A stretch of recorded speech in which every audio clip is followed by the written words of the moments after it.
ang mga kwento ng pag-ibig, kwento ng buhay at kwento ng pag-asa dito sa Barangay Love Stories. Love Stories.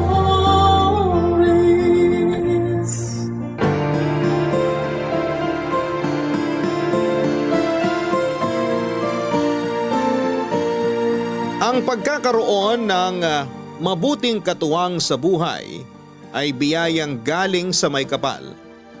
Ang pagsasama sa isang bubong ay hindi lang puro ginhawa at saya ang mararanasan dahil may kaakibat din itong hirap at mga problema. Ikaw kabarangay, paano mo ginagampanan ang pagiging mabuting katuwang? Dear Papa Dudut, isang pagbati po sa inyong lahat ng mga nakikinig sa Barangay Love Stories. Tawagin niyo na lamang po ako sa pangalang Guido. Tubong Cavite, may asawa at 3 anak. Matikas pa rin ako sa edad na 63 years old at walang anumang iniindang sakit sa katawan. Pero dahil medyo may kalabuan na rin ang mga mata, ay nagpatulong na lamang ako sa isa sa mga anak ko para makasulat sa inyo. Pangalawa po ako sa 7 magkakapatid. Ang pinagkakabalahan ko sa kasalukuyan, maliban sa pakikinig sa inyong programa sa radyo, ay ang pagtatanim ng pinya sa maliit na lupang naipundar ko noong nagbabarko pa ako.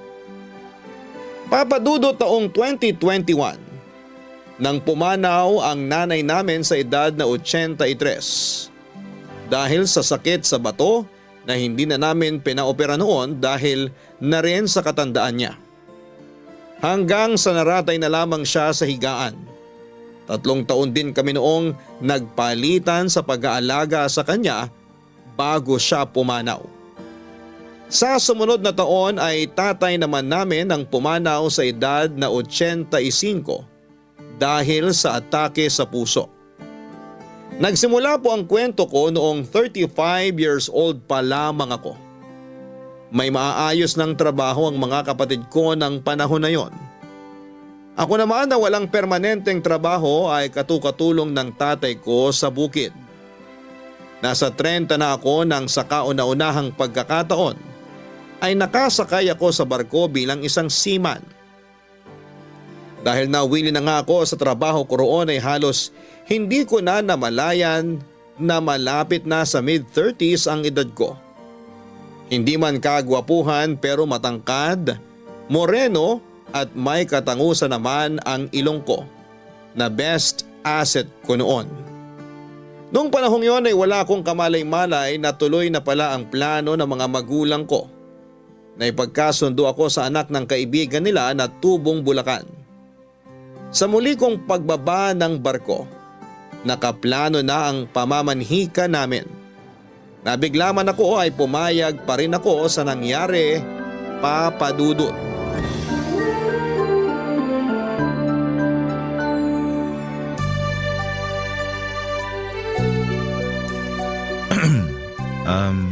Pwede bang umupo dito sa tabi mo? Oo naman. Salamat.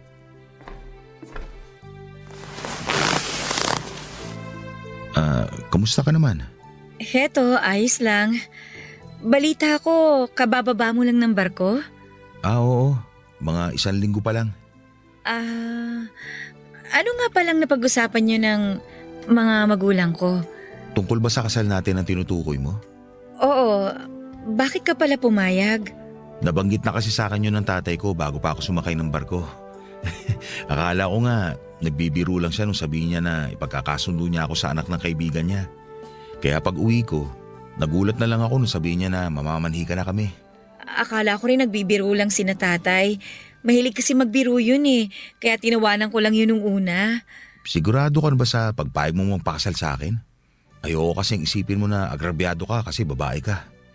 Ay, ipinaubaya ko na sa mga magulang ko yung pagdedesisyon sa bagay na yan. May tiwala naman ako sa kanila eh. Ang bait mo naman palang anak, masunurin pa. Parehas lang tayo. Siguro naman kahit papano, may alam ka na rin tungkol sa akin. Si tatay pa, ang hilig nung magkwento sa mga kaibigan niya ng tungkol sa buhay namin. Yung nabanggit lang ni tatay, wala nang araw sa kalendaryo ang edad mo. Hindi ka pa rin naghahanap ng mapapangasawa.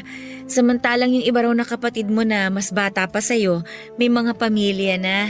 Kaya nga siguro nakialam na sina tatay sa pag-aasawa ko. Kung ayaw mo naman, siguro hindi ka nila pipilitin. Pero hindi kasi ako suwail na anak eh. Tsaka alam ko na kapakanan ko lang iniisip nila. Pareho pala tayo nang iniisip tungkol sa naging desisyon nila. Ganun naman talaga yung mga magulang, di ba? Oo naman. Magiging magulang din tayo. Kaya mas lalo pa natin sila mauunawaan. Tama ka dyan.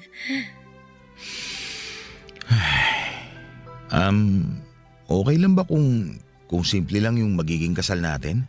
Oo naman. Ang ibig kong sabihin walang kaso sa akin kahit simple pa yung maging kasal natin. Sa totoo lang, hindi na nga ako umaasa na ikakasal pa ako sa edad kong to eh. Isipin mo na lang, kaya tayo umabot sa edad na to kasi tayo talaga yung para sa isa't isa. Oo nga, yun na nga lang ang iisipin ko. Gusto mo ba ulit ng makakain? Kape na lang siguro, busog pa naman ako. Ikukuha lang kita ng kape sa kusina ha. Hindi nga lang kapeng barako. Instant lang kasi ang meron. Ayos lang, kahit instant na kape. Sige, magtitimpla lang ako ha. Maiwan mo na kita sandali. Siya nga pala. Kung may gusto ko pang ipabago, idagdag sa kasal natin, sabihin mo lang. Wala kasi akong alam sa ganyan eh. Oo, sasabihin ko na lang kina nanay. Pero tingin ko naman okay na lahat. Mabuti naman kung ganon. Ayoko kasi magkaroon ng aberya pag nagkataon. Oh, heto na pala ang kape mo. Konti lang nilagay kong asukal dito ha. Salamat ha. Ganito yung gusto ko sa kape, yung hindi masyadong matamis. Buti nagustuhan mo. Lalim ng buntong hininga mo ha. Para sa naman yun. Wala to. Halo-halo na kasi yung nararamdaman ko. Pero mas lamang yung kaba. Naiintindihan ko yung nararamdaman mo. Pareho lang naman tayo. Huwag ka mag-alala. Magsisikap ako para maitaguyod ko yung sisimulan nating pamilya.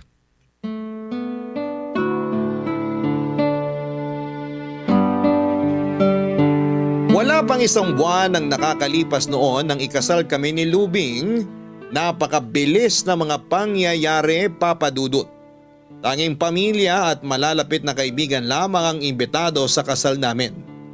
Simple lamang ang naging seremonyas.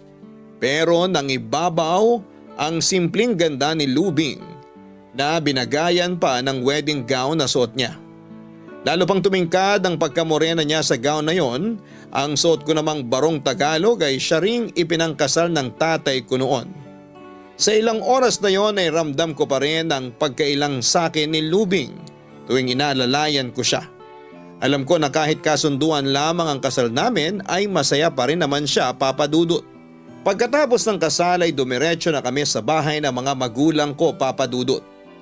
Nangako naman ako kay Lubing na pansamantala lamang kaming makikipisan at plano ko rin na magkaroon kami ng sariling bahay. Naging maayos naman ang pagsasama namin sa iisang bahay kahit marami kaming magkakasama doon. Maliban kasi sa mga magulang ko. Kasama rin namin sa bahay ang dalawa ko pang kapatid na pawang mga binata pa ng panahon na yon. Dahil magkasama na kami ay unti-unti ko na rin natutunang mahalin si Lubing. Nakita ko kasi sa kanya yung mga katangian na hinahanap ko sa isang babae. Matapos nga ang 4 na buwan kong bakasyon, tinawagan na ako ng agency sa Maynila para sabihin na naka-line up na ako para sa pagsampang muli ng barko. Nang panahon na yon ay nagdadalang tao na rin si Lubing, Papa Dudut.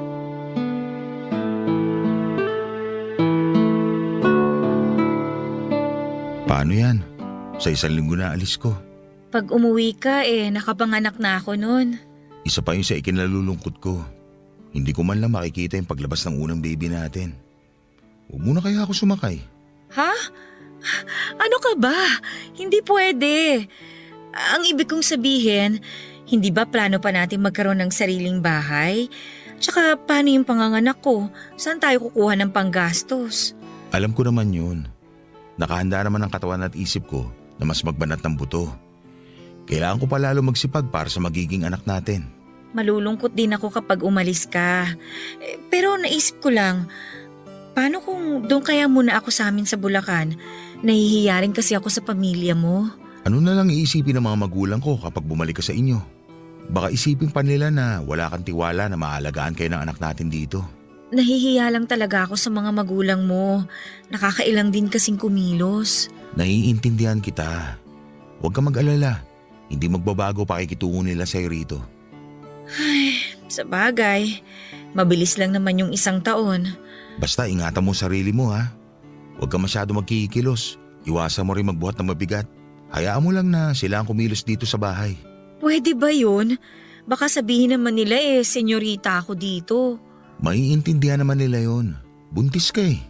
Kapag ba nasa barko ka na, makakatawag ka pa dito sa bahay? May telepono naman sa barko. Pwede kaming tumawag gamit yung satellite. Iko-connecta sa pinakamalapit na bansa, tapos iko-connecta naman dito sa Pilipinas. Kaya lang, masyadong mahal yun. May bayad pala. Kala ko naman libre kayo nakakagamit. Pero kahit mahal, tatawag ako kahit paminsan-minsan para makumusta ko kayo dito. Mahirap ba yung trabaho mo doon? Oo, mahirap. Isipin mo kung 17 lang kayo sa barko, kayo-kayo lang ang magkakasama. Kayo-kayo lang din ang nag-uusap. Minsan nag-aaway pa kayo. Tapos, buong 1 taon, nasa gitna lang kayo ng dagat. Bakit kasi yan ang pinili mong trabaho? Gusto ko rin kasing makarating sa iba't ibang bansa. Tapos, malaki-laki rin yung kinikita. Sa hirap makaharap ng trabaho dito, kung magkaroon man, di rin naman ganun kalaking sweldo. Kahit mahirap ang trabaho mo maswerte ka pa rin. Biruin mo nakakarating ka sa iba't ibang bansa. Alam mo ba na 30 na ako nung unang sampa ko ng barko? 10 taon din hinintay ko. Siguro, kapalaran ko talaga maging seaman. Siguro nga. Madalas ko nun marinig sa mga magulang ko na kapag daw nakalaan sa'yo, talagang mangyayari kahit gaano pa yun katagal. Nga pala, napansin mo siguro na medyo may kasungitan si nanay, di ba? Pagpasensya mo na lang. Huwag mo na lang pansinin. Susubukan ko. Nakikita ko nga siya minsan na sinusungitan si tatay mo pero tinatawanan lang siya. Mabait kasi talaga si tatay. Ang swerte mo naman sa tatay mo. Siya nga pala, sa palagay mo kaya pagbalik mo, pwede na tayo makapagpatayo ng kahit na maliit na kubo lang? May ipon na rin naman ako kahit papano. Tsaka, hindi kubo yung bala ko ipatayo para sa atin. Yung lupa sa harap nitong bahay, malapit sa mga puno ng mangga, doon ko balak magpatayo ng bahay. Saka alam na ni tatay at pumayag na rin siya. Sakali nga na kulangin pwede naman muna ako manghiram ng pera. Baka isipin mo minamadali kita na magkaroon tayo ng bahay ha. Kung hindi pa talaga kaya, makakapaghintay pa naman ako Wala akong iniisip na ganun ha. Saka natural lang yung gusto mo na magkabahay kasi mag-asawa na tayo. Maraming salamat ha. Para saan naman yung pasasalamat mo? Sa pagiging mabuti tsaka responsableng asawa, kahit na pinagkasundo lang tayo. Parang teleserye no? Hindi nga lang tayo mayaman. Pero alam mo, maswerte pa rin nga ako kaysa dun sa mga kakilala ko na ikinasal sa karelasyon nila. Matinong lalaki yung napangasawa ko tsaka may maganda ring trabaho. Tuwing tinatanong ako ni na tatay kung kailan ko raw balak mag-asawa, lagi ko sinasabi no na gusto ko muna magkaroon ng maayos na trabaho. Para naman makaipon muna ako. Ayoko kasi na pati yung perang pangkasal ko sila pa yung magbibigay. Kaya nga proud ako sa'yo Kahit simple lang yung naging kasal natin, malaki pa rin ang nagastos mo. Kaya kahit sabihin mo na biglaan yung kasal natin, sigurado ako maibibigay ko sa yung kasal na pangarap ng kahit sinong babae. Ang maipapangako ko naman sa'yo, magiging mabuti akong asawa at magiging ulirang ina sa mga magiging anak natin. Pangako ko naman na lalo ako magsisipag para sa magiging anak natin. Papadudot makalipas nga noon ng 1 taon, ay umalis na ako para muling sumakay ng barko. Gusto ko sanang si Lubing ang maghatid sa akin sa airport pero maselan ang kanyang pagbubuntis ng mga panahon na yon. Ang 2 kapatid ko na binata na lamang ang naghatid sa akin sa airport. Bago ako umalis ay katakot-takot na bilin ang ginawa ko kay Lubing at maging sa mga magulang namin. Nagbilin din ako na magpadala ng sulat si Lubing para malaman ko ang lagay nilang mag-ina. Nais ko rin kasi na kahit wala ako sa kanilang tabi, Alam ko pa rin ang nangyayari sa kanila, lalo na sa unang anak namin. Inabot ng 1 taon bago ako muling nakauwi sa amin, Papa Dudut. Sa mga panahong magkalayo kami, nakatanggap ako ng 5 sulat galing kay Lubing.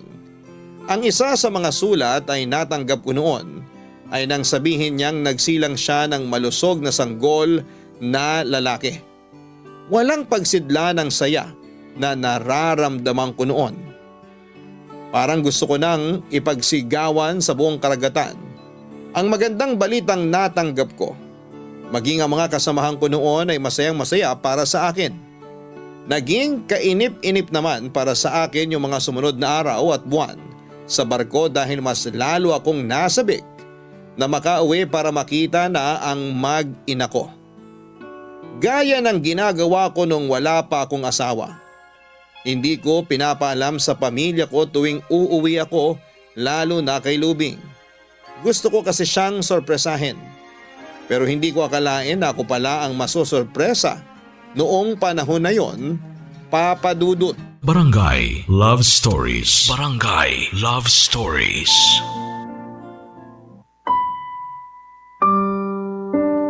Papa Dudut, hindi ko nadatnan sa bahay ang mag-ina ko.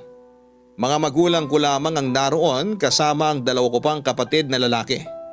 Masaya nila akong sinalubong pero naglaho rin kaagad yung pananabik ko nang malamang wala roon ang mag-ina ko. Umuwi raw kasi si Lubing sa mga magulang niya. Ilang buwan pa lang daw mula nang manganak siya ay sinundo na siya ng biyanan kong lalaki. Kung ano man ang dahilan niya sa pag-alis noon ay hindi rin alam ng mga magulang ko. Sinabihan ako ni tatay na tumawag kina Lubing sa Bulacan para sunduin ko sila roon. Hindi naman nakaligtas sa akin yung nakita kong inis sa mukha ni nanay nang banggitin ko ang pangalan ni Lubing, kaya nasiguro ko rin noon na may nangyari nga habang wala ako. Hindi ko sinunod ang sinabi ni tatay. Sa halip na tumawag, kinabukasan din ay bumiyahe ako papunta sa Bulacan para sunduin sila. Nagulat pa nga mga biyanang ko nang dumating ako sa kanila, Papa Dudut. Napansin ko rin ang malaking ibinagsak ng katawan ni Lubing nang magkaharap kami habang karga niya ang anak namin. Tandang-tanda ko pa nung una kong masilayan ang anak namin, Papa Dudut. Dama ko ang kaba nang kargahin ko ito sa unang pagkakataon.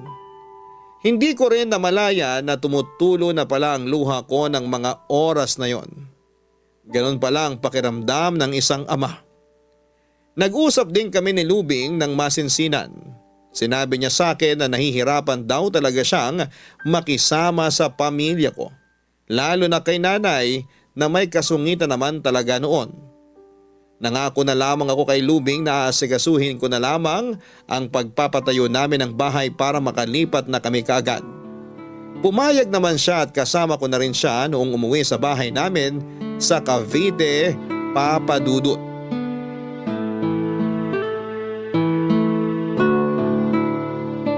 Kapag kinulang yung pera natin sa pagpapatayo ng bahay, handa naman magpautang si tatay sa akin. Hindi naman kailangan na sobrang laki ng bahay. Kahit nga kubo sapat na para sa akin eh. Ang gusto ko lang, makabukod na tayo sa lalong madaling panahon. Ayoko naman ng kubo. Paano kung may bagyo? Baka pati tayo matangay. Biro lang. Ang gusto ko kasi kahit maliit lang, basta sementado na. Yung pwede pang manahin ng anak natin. Gusto ko rin yun at kung maaari, maglagay tayo ng maliit na tindahan sa harap. Dagdag kita rin yun. Gusto ko rin kasing may ginagawa maliban sa pananahi. Kaso sabi mo nga, kulang ang budget mo. Kaya nga mangungutang muna tayo kay tatay. Ikaw kasi, atat ka nang bumukod eh. Ako lang ba yung atat na bumukod ng bahay? Diba gusto mo rin naman? Oo naman. Pero sana, hinintay mo muna yung pag-uwi ko. Hindi yung basta ka na lang nagpasundo sa tatay mo. Akala tuloy ni na tatay, hindi mo sila gustong kasama sa isang bubong. Ay, hindi ko na kasi kayang pakisamahan ng nanay mo eh. Lahat na lang pinakikialaman. Ultimo pagpapatulog ko sa anak natin at saka kung paano ko aalagaan. Lahat na lang. Hinaan mo nga boses mo, baka marinig ka. Nasa baba lang sila. Nagmamalasakit lang naman sila sa'yo kasi wala ako sa tabi nyo. Pasensya ka na ha. Gusto ko lang namang sabihin sa'yo yung sama ng loob ko para mas maintindihan mo. Naiintindihan naman kita. Kaya lang sana, intindi mo rin si nanay. Pasensya na. Siguro nga hindi lang ako marunong makisama. Hindi ako sanay tumira sa ibang bahay eh. Masasanay ka rin. Gusto ko lang naman, ituring yun ng pamilyang isa't isa. Pamilya naman talaga ang turing ko sa kanila. Medyo nahihirapan lang ako na pakisamahan ng nanay mo. Ganun lang talaga siya. Pero malambot ang puso nun. Kung dito pa rin tayo sa mga magulang mo titira, ayos lang naman sa akin yun. Konting panahon na lang naman hihintayin natin at makakabukod na rin tayo. Sa 1 linggo, magpapa-estimate na ako sa gagawa kung magkano yung aabuti ng gastos. Talaga? Oo, kaya huwag ka na masyado mag-isip. Intindihin mo na lang yung anak natin. Ano nga palang sabi ng mga magulang mo? Wala naman. Tsaka, yung pagtatayuan naman natin ng bahay kaparte ko sa lupa. Baka kasi isipin nila na minamadali kita sa pagkakaroon ng bahay. Bago pa ako sumakay ulit nun ng barko, kinausap ko na si tatay tungkol sa plano ko. Wala naman siya naging tutol, maski nga si nanay. Akala ko kasi sa'yo pa rin sila umaasa. Kasi ikaw yung may magandang trabaho sa inyong magkakapatid. Hindi ganun yung mga magulang ko. Di porke ako'y nag-a-abroad sa akin na sila aasa. Oo, nagbibigay ako pero hindi nila ako inuobliga. Kita mo nga, ang laki ng sakahan ni tatay. Kung bibigyan mo pa rin sila at yung mga kapatid mo, kahit may pamilya ka na, wala namang kaso sa akin yun eh. Ngayon na may pamilya na ako, syempre kayo na yung prioridad ko. Ewan ko ba? Simula nung makapanganak ako, ang bilis uminit ng ulo ko. Ang dali ko ring magdamdam. Normal lang daw yan, sabi ni ate. Napansin din kasi ni ate yung pagbabago mo.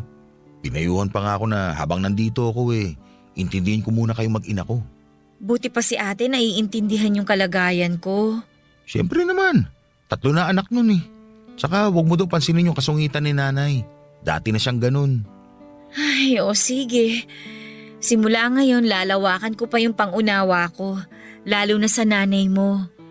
Ay, akala ko mauuwi sa away itong pag-uusap natin Maliit na bagay lang naman yun para mauwi sa away. Huwag mo na sanang uulitin na basta ka na lang uuwi sa inyo Pangako, hindi na mauulit yun. Akala ko pa naman masusurpresa kita. Yun pala, ako'y masusurpresa. Nasurpresa din naman ako nung bigla kang sumulpot sa bahay namin Kala ko kung sinong gwapong bisita. Ay nga pala, gusto ko planuhin na rin natin yung binyag ng anak natin kahit simpleng handaan lang. Tungkol dyan, naisip ko kasi na mas maganda siguro kung itutuloy na lang natin yung binyag kapag may sariling bahay na tayo. Para yung handaan, sa bahay na natin gagawin. Sige, maganda rin yung plano mo. Saka na lang natin planuhin kapag may sarili na tayong bahay.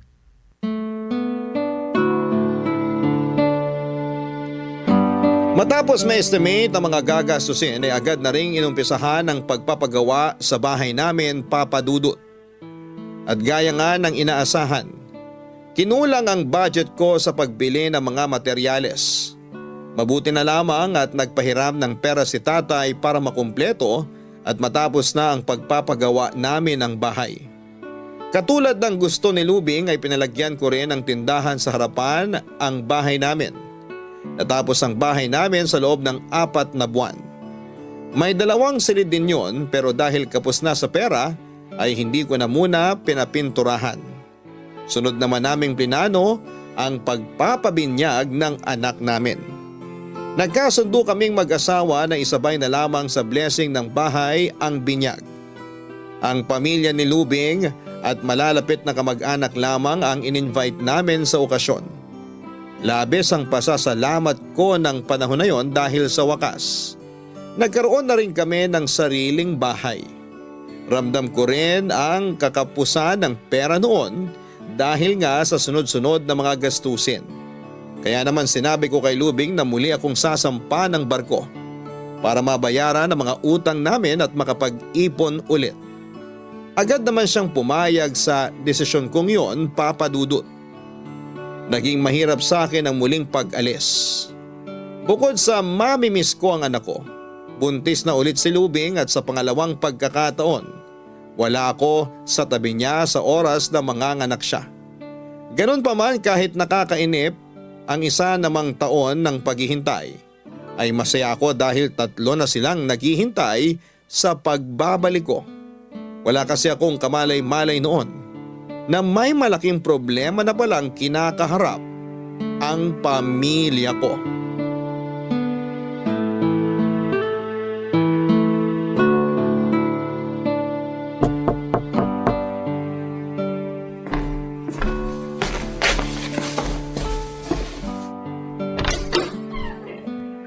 Gido! Bakit hindi ka man lang nagsabi na uuwi ka?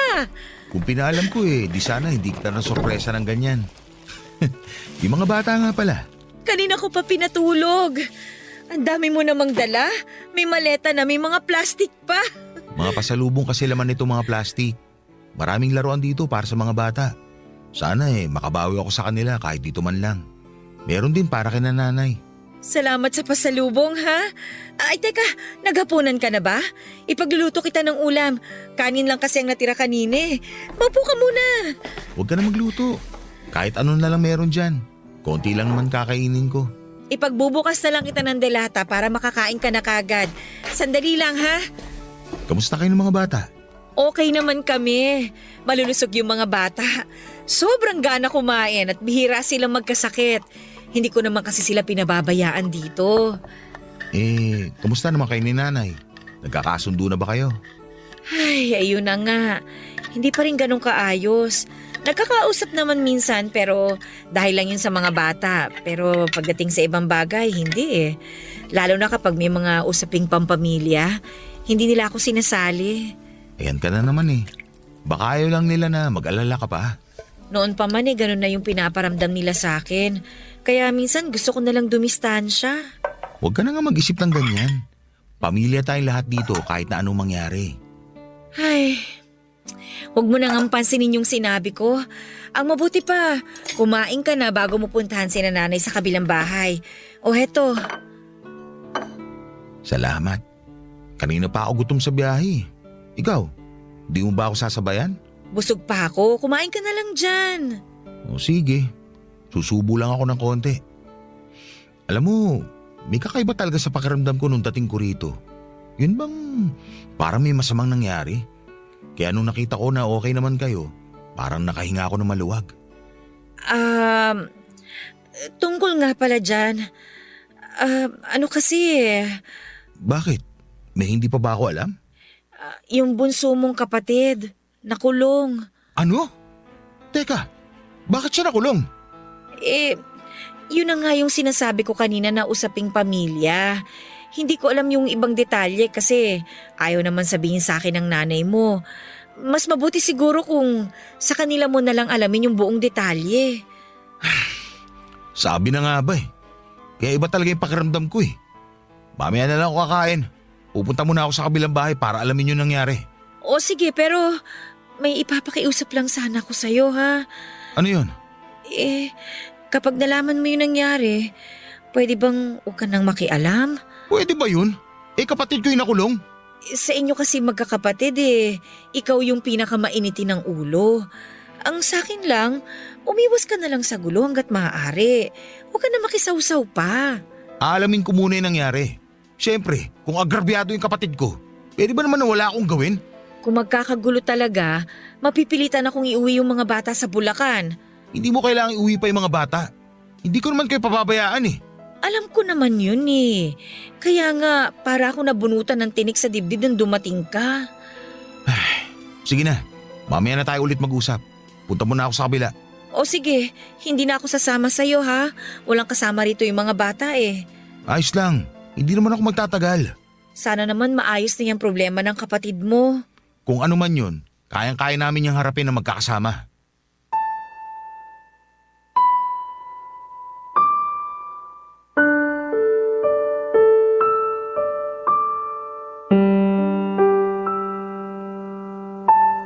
Papadudot gaya ng inaasahan ko ay tuwang-tuwa ang mga magulang ko at kapatid ko sa biglaan kong pagdating.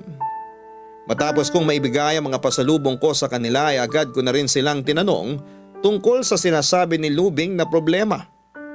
Nung una ay halos hindi ako makapaniwala na nagawa yon ng kapatid ko. Likas kasing mabait at tahimik lamang ang kapatid kong yon. Hindi ko na lamang idedetalye yung buong pangyayari dahil masyadong sensitibo yung dahilan kung bakit siya nakulong. At para sa privacy na rin ng kapatid ko. Pero masasabi ko na ang problema na yon ang pinakamatindi sa lahat ng sumubok sa katatagan at pagkakaisa ng buong pamilya ko. Dahil sa pangyayaring yon, pansamantala muna akong natigil sa pagbabarko hanggang sa tuluyan na nga akong hindi nakaalis at inabot na rin yon ng ilang taon.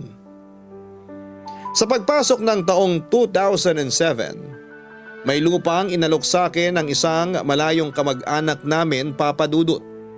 Mura pa noon ang bentahan ng mga lupa sa amin. Nagka-interes akong bilhin yon na sinang-ayunan naman ni Lubing. Kaya naman nagpinyahan na lamang ako para may aasahan pa rin kita. Hindi rin noon nasunod ang plano na dalawa lamang ang magiging anak namin. Muling nabuntis si Lubing at babae naman ang anak namin sa pagkakataong yon. 10 taon na noon ang panganay namin at 9 naman ang pangalawa. Naging maayos naman ang lahat kahit na bago na ang takbo ng buhay namin dahil tumigil na ako sa pagbabarko, lalo na sa pinansyal na aspeto. Tumulong din kasi sa amin ng nakababatang kapatid ni Lubing na nasa abroad noon. Lumipas pa ang mga taon, Papa Dudut, halos hindi na namin namalayan na 5 taon na pala yung bunso naming babae. Hanggang sa dumating ang isang trahedya sa pamilya ni Lubing. Umanaw ang tatay niya. At dahil 2 lamang silang magkapatid at nasa abroad ang isa, napakiusapan siya na samahan muna ang nanay nila sa Bulacan kahit pansamantala lamang. Pumayag naman ako at naiwan ako sa bahay namin sa Cavite para sigasuhin ang mga tanim kong pinya. 1 beses kada buwan kung dalawin ko ang mag-ina ko sa Bulacan. Doon na rin nag-aral ang mga bata. Kalaunan ay nag-apply na rin ang trabaho si Lubing bilang mananahi. Ang idinahilan niya sa akin ay ang pagkainip niya sa bahay ng nanay niya. Hindi nagtagal ay unti-unting lumamig ang pagsasama namin ni Lubing, Papa Dudut. Barangay Love Stories. Barangay Love Stories.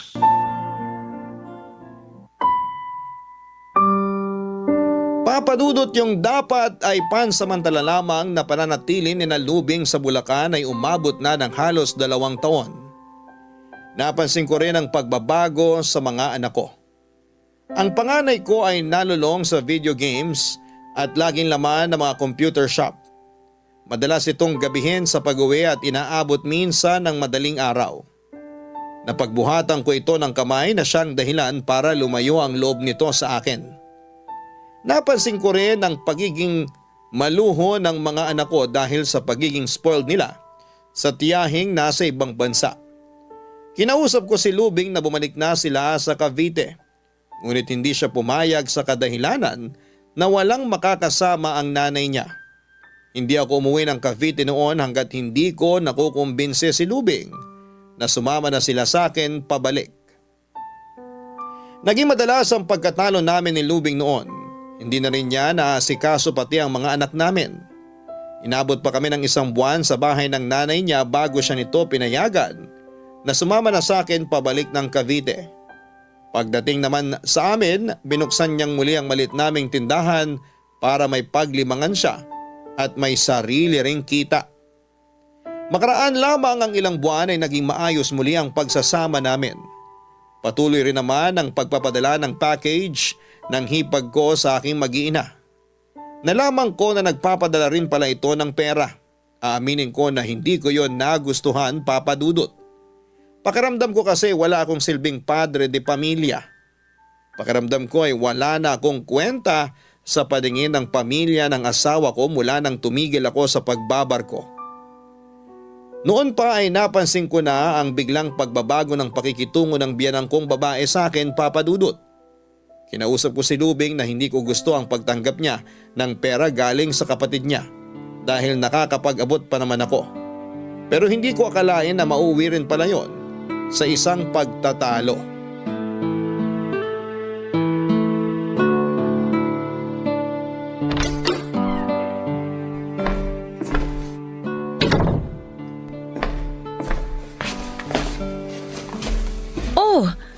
mo namang umuwi. Sakto, nakaluto na ako. Daming ulam ah. Buti nagkasya yung binigay ko sa yung pera pamalengke.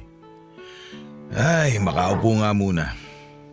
Kung yung pera mo lang yung gagamitin ko, nako, hindi talaga magkakasya. Nagpadala na naman ba yung kapatid mo? Oo, nag-aaya nga yung mga bata na mamasyal naman daw kami sa mall sa linggo. Bibili rin daw sila ng mga damit. Wala na akong gana kumain. Oh, bakit naman sambakol na naman yung mukha mo? Ano ba gusto palabasin ng kapatid mo ha? Ano? Hindi kita maintindihan. Akala mo ba hindi ko napapansin? Na nag-iba na yung paikitungo ng pamilya mo sa akin mula nung hindi na ako nakakasakay ng barko? Wala naman silang sinasabi na masama laban sa'yo ah. Siyempre, yan sasabihin mo. Kung ayaw mong maniwala, di wag. Imbis na turuan mo kung paano magtipid yung mga anak natin, tinuruan mo pa maging maluho. Wala namang masama kung magbigay yung kapatid ko ah. Tiyahin naman nila yon. Buti nga nakakakain sila sa mamahaling restaurant at saka nakakabili ng mga branded na damit eh. Anong gusto mo? Magmukhang gusgusin yung mga anak natin? Hindi yun ang pinupunto ko. Gusto kong mamuhay na simple yung mga bata. Ayoko maghangad sila ng higit pa sa kaya ko ibigay. Gusto mo kasi itulad sa'yo eh. Ah, ganon. Kung ganyan palang tingin mo sa akin, tigilan na natin tong usapan na ito. Hindi pa ako tapos. Wala naman kasing kwenta yung sasabihin mo eh. Pride lang kasi yung pinapairal mo. Hindi mo matanggap na hindi mo kayang ibigay yung mga luho na gusto ng mga anak mo. Kaya nga, mas mabuti na turuan natin sila makontento kung ano lang yung kaya nating ibigay. Paano kung magkaroon na ng pamilya yung kapatid mo? Hindi habang buhay, kaya niyang ibigay yung gusto ng mga anak natin. Kaya nga eh. Habang wala pang pamilya yung kapatid ko, ibinibigay na niya lahat ng gusto ng mga pamangkin niya. Ang sabihin mo, gusto mo rin. Kasi naikinabang ka rin. Anong masama doon? Kapatid ko naman siya. Kesa naman maghintay ako kung kailan mo ako bibigyan ng pambili ng damit. Ni Panty nga hindi mo ako mabilan eh. Magsasabi pa lang ako, ang dami mo na kagad kuda. Alam mo naman na hindi tayo ganun kaluwag sa pera ngayon. Akala ko ba naiintindihan mo yun? Ang prioridad ko ay yung pagkain natin sa araw-araw at yung pag-aaral ng mga bata. Kailan tayo luluwag sa pera? Kapag parehas na tayong uugod-ugod, ganun ba? May tindahan ka naman ah. Nananahi ka rin minsan. Hindi pa ba sapat yun sa'yo? Hindi ko na nga pinakikialaman yung kita mo eh. Akala mo naman napakalaki ng kita ng tindahan at ang pananahi ko. Halos dito na rin naman sa bahay na pupunta. Huwag ka mag-alala. Malapit na rin yung anihan ng pinya. Makakaluwag-luwag na rin tayo kahit papano. Ang tanong, makahawak naman kaya ako ng pera galing sa pinyahan mo? Huwag ka nga sabi mag-alala eh. Bibigyan kita. Kaya lang naman kita ayaw pahawakin ng pera. Minsan kasi magastos ka. Oo, aminado ako doon. Ayoko lang kasi na maranasan ng mga anak natin yung hirap namin noon. Pero sana, hindi yung ubos biyaya. Yung bang kinabukasan eh, hindi na malaman kung saan kukuha ng panggastos. Kaya sana hayaan mo na yung tiyahin nila na ibigay yung mga gusto nila. Hindi mo ba nakikita yung pagbabago sa mga anak mo? Lalo na doon sa panganay natin. Napakayabang. Akala mo kung sino na umasta. Hindi kami ganun pinalaki ng mga magulang namin. At yun yung gusto kong matutunan nilang tatlo. Porke ba nakukuha ng mga anak mo yung gusto nila eh? Tingin mo na sa kanila hindi mabuting bata, ganun ba? Lumaki na yung ulo ng mga anak mo dahil lang nakukuha nila yung mga gusto nila. Ganun ba yung gusto mong pahalagahan nila? Pera at material na bagay? Pagsasabihan ko na lang sila. Kailan? Kung malaki na yung ulo nila at di na kaya sawayan? Mas maganda kung titigilan na ng kapatid mo yung pagbibigay sa kanila ng mga luho. Seryoso ka ba? Ano na lang ang iisipin ng kapatid ko? Na masyado tayong ma-pride? Mas mahalaga pa ba yung iisipin niya kung para sa ikabubuti ng mga bata? Hindi naman sa ganon. Nasanay na kasi sila sa lahat ng hilingin nila na ibinibigay agad. Pues masasanay din sila na makontento sa kung ano lang ang kaya nating ibigay. Mahirap to para sa panganay natin. Alam mo naman simulat sa puli, siya yung palaging kinikilingan dahil nag-iisang lalaking apo. Kaya nga eh. Kalalaking tao tapos laging nakasandal sa inyo. Kaya mahina ang loob. Paano matututong tumayo sa sariling pa yung anak natin? Ay sige, ako na ang bahala sa kapatid ko. Sasabihan ko na rin yung mga anak natin. Huwag mo sanang masamain yung paraan ng pagdidisiplina ko sa kanila. Para sa kanila din yon. Ayokong dumating yung araw na pera na lang yung magiging basehan nila sa pakikisama sa ibang tao. Diyan nag-uumpisa ang lahat eh. Naiintindihan ko na. Sana naman, huwag mong ipagkait yung mga pagkakataon na magbigay yung tsahe nila kahit tuwing may okasyon na lang. Sige, pero kapag may okasyon lang talaga. Salamat naman. Sana lang tama yung desisyon mong yan.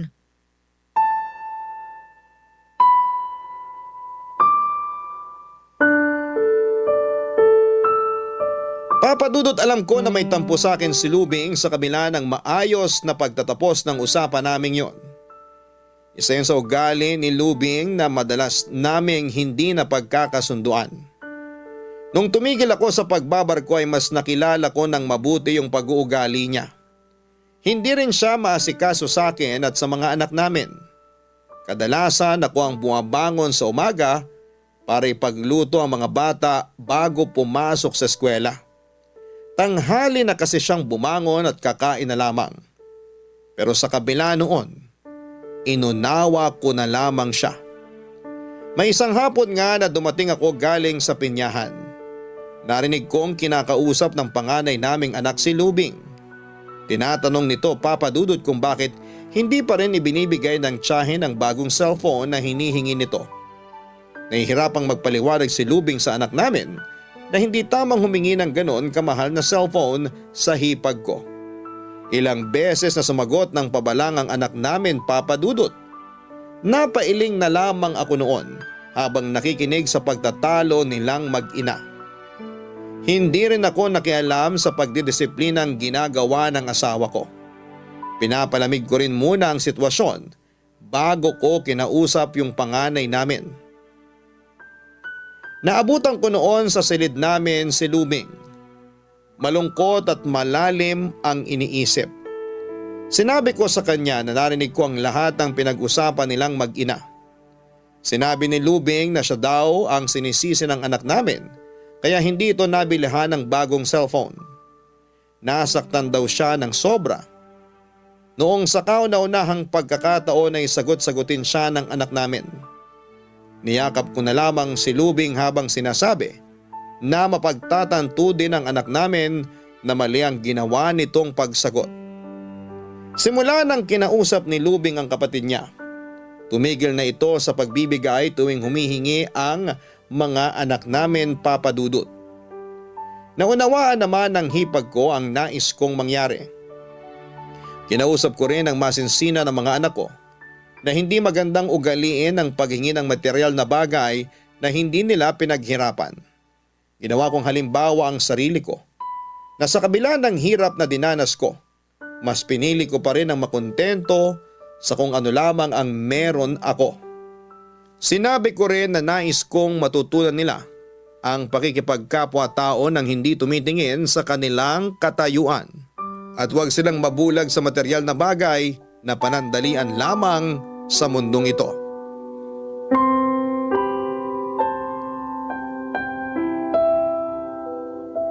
Mukhang natauhan na rin yung mga anak natin simula nung kausapin mo. Sabi ko nga sa'yo, kailangan lang silang pangaralan. Pasensya ka na ha. Parang ako pa kasi yung dahilan kung bakit sila nagkaganon. Ang mahalaga naman, namulat ka rin sa katotohanan na hindi material na bagay yung nagpapasaya sa tao. Minsan, yung pa'y nagiging dahilan para magbago ang isang tao. Ay, naiintindihan na kita. At saka, mas masarap pa rin na paghirapan muna yung isang bagay bago makuha. Totoo yan. Mabuti na lang naging maagap tayong ipaunawa yung bagay na yun sa mga anak natin.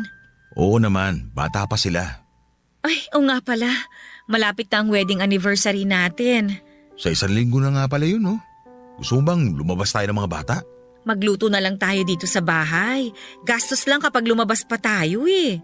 Aba, natututo ka na ata maging praktikal ah. Kailangan eh. Lalo't magkukuleyo na yung panganay natin. Huwag ka mag-alala sa pag-aaral ng mga bata. Lahat sila makakapagtapos ng pag-aaral. Ako nang bahala. Hindi naman ako masyadong nag-aalala. Alam ko naman na magagawa natin silang pag-aralin. Ganyan dapat. Laging positibo mag-isip. Marami akong natutunan sa'yo, lalo na sa aspeto ng buhay. Natutuwa naman ako marinig sa'yo yan. Sana, habaan mo pa lalo yung pasensya mo sa akin ha kapag nag-aaway tayo. Normal na sa mag-asawa yung mag-away. Ang mahalaga naman hindi natin pinatatagal. Habang nagtatagal yung pagsasama natin, lalo ko napatunayan na napakaswerte ko talaga sa'yo. Swerte rin naman ako sa'yo ah. Sige na nga, pareho tayong swerte sa isa't isa. May maganda nga pala akong balita. Ano yun? Naayos na yung problema ng kapatid ko. Laya na siya. Balak na rin nilang magpakasal ng girlfriend niya. Talaga? Aba, good news nga yan. Aba, ilang taon na rin naghintay yung girlfriend niya sa kanya. Buti hindi na inip. Mahal talaga siya noon, kaya nakapaghintay ng ganong katagal. Bihira na yung ganong tao ha. Buti na lang may happy ending pa rin sa kanila. Walang imposible sa taong may pananampalataya. Lagi ko yung sinasabi sa kapatid ko. Pinangangaralan ko rin siya lagi. Bilib din ako sa tibay ng pamilya niyo, no? Ang dami niyo ng pagsubok na pinagdaanan pero nanatili kayong matatag. Magiging ganun din tayo katibay. Basta maging positibo at manalig tayo sa may kapal. Tandaan mo, mahal kita. Kayo ng mga anak natin. Kayo yung inspirasyon ko sa buhay. Opo, lagi ko po yung tatandaan. Mahal din kita. Kayo ng mga bata.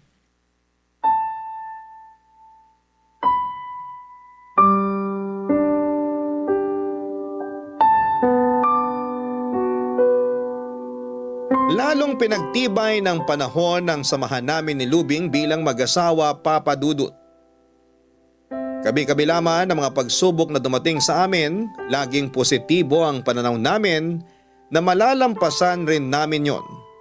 Tuloy pa rin naman ako sa pagpipinya at si Lubing naman sa kanyang tindahan. Natuto na ring mag-budget ng pera si Lubing, kaya naman sa kanya ko na ibinibigay lahat ng kinikita ko. Tuwing nasa pinyahan ako, lagi akong nagpapasalamat sa Diyos sa pagbibigay sa akin ng hindi man perpektong katuwang sa buhay ay isa namang mabuting asawa at ina ng mga anak namin. Sa ngayon, kami na lamang ni Lubing ang magkasama dito sa bahay. Ang panganay at pangalawang anak namin ay may kanya-kanya na silang pamilya at malayo ang bahay sa amin. Ang bunso naman naming anak sa Maynila nagtatrabaho at bibihira na lamang umuwi. Simula nang marinig ko sa radyo ang programa ninyo, ay hindi ko na pinalampas ang pakikinig sa inyo, Papa Dudut. Maging si Lubing ay nawiwili na rin na makinig sa inyong programa. Araw-araw din naming inaabangan ang Barangay LS 97.1 kung kailan namin mapapakinggan ang kwento naming dalawa. Hanggang dito na lamang ang paglalahad ko ng kwento ng buhay at pag-ibig namin ni Lubing. Maraming salamat po and more power sa inyong programa. Ang inyong forever kapuso at kabarangay, Gido. Nagustuhan ng iyong napakinggan? Ituloy yan via live stream sa www.gmanetwork.com/radio. Barangay LS 97.1 Forever!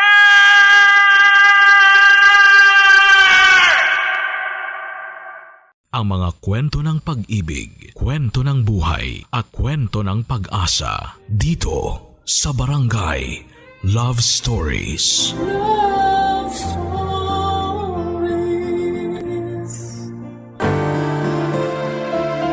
Ang pagmamahal ng isang ama ay walang katulad. Siya ang sandigan at gabay natin sa bawat hamon ng buhay. Ikaw, kabarangay, paano mo maipapakita sa iyong ama na pinapahalagahan mo siya? Dear Papa Dudut, magandang araw po sa inyo at sa lahat ng mga kabarangay natin. Araw-araw po akong nakikinig ng Barangay LS. Nakakatuwa po talaga yung mga kwento ng mga senders ninyo. Minsan nakakaiyak at minsan naman ay nakakatuwa.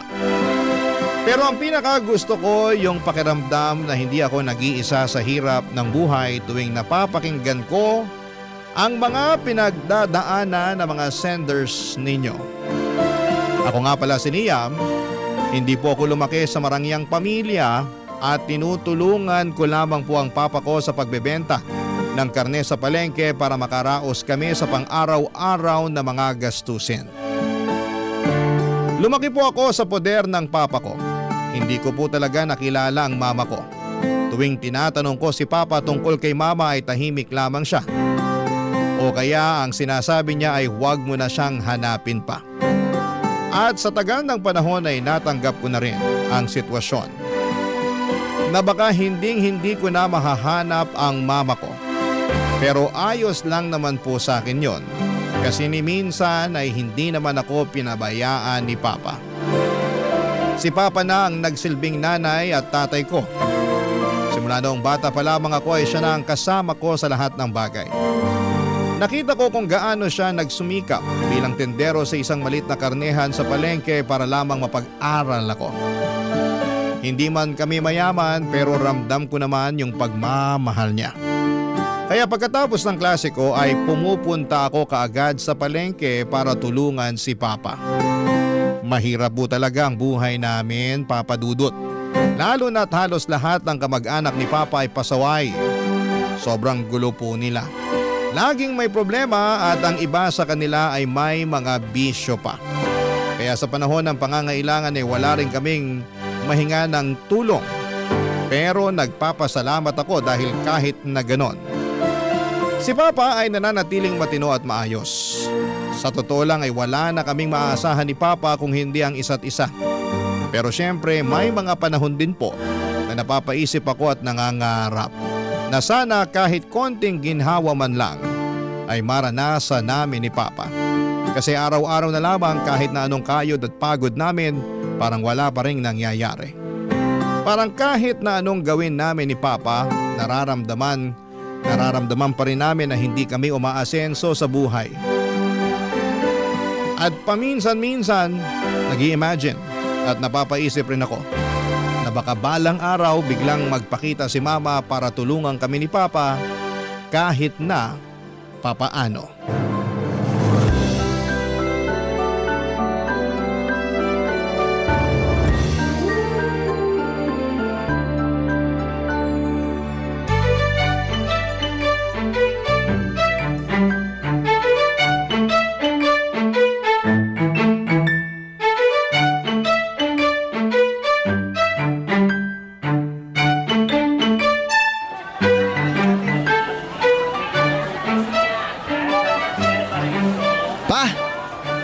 O Liam, mabuti naman at nandito ka na. Mano po? Kaawaan ka ng Diyos. Kamusta yung pag-aaral mo, ha? Ayos naman po. Mabuti naman kung ganon. Palagi mong pagbubutihan yung pag-aaral mo, ha? Yan na lang ang natitirang paraan para umasenso tayo sa buhay kahit papaano. Alam ko naman po yun. Pero alam nyo pa, may naisip ako na mas magandang paraan. Ha? Anong ibig mong sabihin? Bakit di na lang kaya tayo gumawa ng illegal? Ano bang pinagsasabi mo dyan, bata ka? Ang baba kasi ng sahod kapag legal yung trabaho. Kaya napagtanto ko na baka asenso tayo sa buhay kung gagawa tayo ng illegal. Oy, gusto bang matulad sa mga kamag-anak natin na puro patapon ng mga buhay? Hindi solusyon yan, Liam. Kaya naman po, di na kayo mabiro. Pwes, hindi magandang biro yan. Huwag na huwag kang maiinggit sa mga taong umasenso sa buhay dahil may napakan silang tao. Maniwala ka sa akin, anak. Dadating ang panahon na kakarma hindi ng mga taong yan. Lagi mong tatandaan na di bali nang mahirap tayo. Basta lumalaban tayo ng patas sa buhay. Ay, alam ko naman po yun. Ay, pa! May gusto po sana ako itanong sa inyo. Pero sana huwag kayong magalit ha. Bakit? Ano yun? Mayaman po ba si Mama? Ako, Liam. Mag-abang ka na lang ng mga bibili dyan ng karne. Painggan nyo muna kasi ako. Isipin nyo ha, pinalaki nyo ako na mag-isa. Tapos ni minsan, hindi man lang tayo natulungan ni Mama. Siguro panahon na para singilin natin siya, di ba? Bakit? Hindi pa ba sapat yung ginagawa kong lahat para sa'yo? Hindi naman po sa ganun. Yung akin lang naman, kayo po yung sumalo ng lahat ng responsibilidad at obligasyon ni Mama. At sobrang di po patas yun para sa inyo. Anong sinasabi mo? Na gusto mong hanapin yung mama mo? Ganun ba yon? Parang ganun na nga ho. Para saan pa? Hindi ba't matagal ko nang sinasabi sa'yo na kusa tayong iniwan ng mama mo nung maliit ka pa lang? At wala siyang balak na balikan pa tayo. Malay nyo naman pa. Baka gusto na tayong balikan ni Mama pero hindi niya lang alam kung saan tayo hahanapin. Ganun ba? O hindi sige, hanapin mo na lang yung mama mo at iwan mo na ako. Kayo naman po sobrang matampuhin. Siyempre hindi ko naman po magagawa sa inyo yun. Kung ganun, bakit palagi ka na lang nagtatanong sa akin tungkol sa mama mo, ha? Curious lang naman po ako pa, yun lang yun. Malay nyo naman, baka mayaman na si Mama ngayon, di ba? Kung ganun, naku, sigurado tiba-tiba tayo. Mas pipiliin ko na lang kumain ng pagpag Kesa manghingi ng tulong doon sa walang kwenta mong nanay. Ikwento nyo na kasi sa akin kung bakit tayo iniwan ni Mama. Ang tagal-tagal ko na nagtatanong sa inyo pero ni minsan hindi nyo man lang ako sinagot ng maayos. Alam mo kasi, may mga bagay na dapat nililibing na sa limot. Yung mga ganyang klaseng bagay, hindi na dapat hinahalungkat yan. At isa pa, maayos naman tayo na wala yung mama mo, hindi ba? Nakakakain pa rin naman tayo na maayos. At kahit sira-sira yung bahay natin, at least may nasisilungan pa rin tayo, hindi ba? Ay, kung sa bagay. Pero pa, kung sakaling mayaman na nga si Mama at kung sakaling tutulungan niya tayo, makakaasa po kayo. Makakaasa na ano? Makakaasa kayo na tatanggapin ko yung tulong niya. Ang hirap ng buhay ngayon, tatanggi pa ba ako? Kayo talaga mga bata ngayon. Ayaw nyo nakakaranas ng hirap sa buhay. Gusto nyo yung tipo nakukuha nyo kagad yung mga gusto nyo. Ano nyo naman nasabi yan? Lahat kasi ng gusto nyo, nakukuha nyo kagad. Halimbawa na lang, kapag gusto nyo manood ng teleserye, may internet na.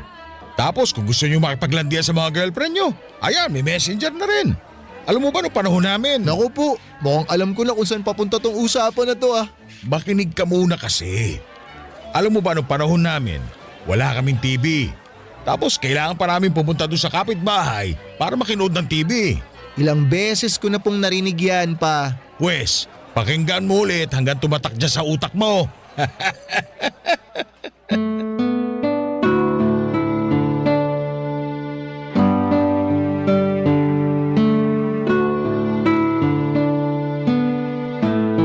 Papadudot dinaan ko na lamang sa biro ang mga sinabi ko tungkol kay Mama noong araw na yon.